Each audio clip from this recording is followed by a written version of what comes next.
The telltale sign that you have a DIY contract. In this video, I'm going to tell you about the telltale sign that I see that tells me you have a DIY contract and why it's really not so good. Stick around to the end and I will tell you about my brand spanking new resource for content creators that will help you deal with copycats. I'm Maria Spear-Allis, lawyer for content creators, and this is the Spear IP Show.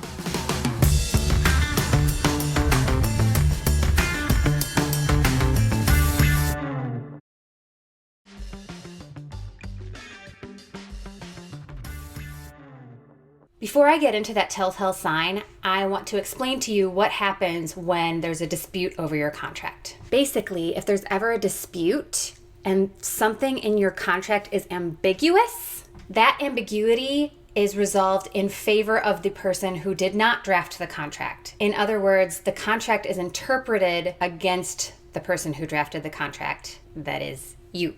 So what's the telltale sign that you have a DIY contract? Your defined terms are all jacked up. What the heck is a defined term? Defined term is that capitalized word in your contract. You usually have several defined terms, things like company, deliverables, services, that kind of stuff. They have a very specific definition within the context of your contract. So the services specifically means blah, blah, blah, blah, blah, blah, blah, blah, blah services, right? So here is the problem that I see. Maybe you refer to yourself by your actual name in some paragraphs of your contract. Jane Doe will provide the following services. Okay, fine. Then you refer to yourself by something like company, and you say something like, company has approval over all artwork.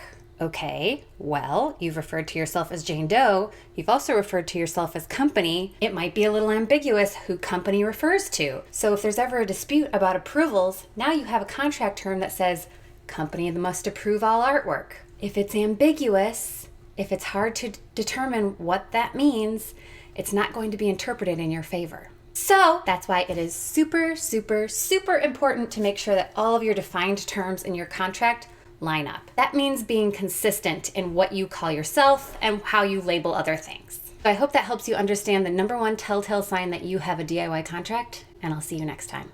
I am so excited to tell you about my new free resource for content creators. This is a guide that will help you when copycats strike. You know that contacting someone yourself is oftentimes a step one. Well, this will be a little checklist to run through before you contact someone, things that you can say and what not to say. Just head to spear-ip.com/influencer for the details.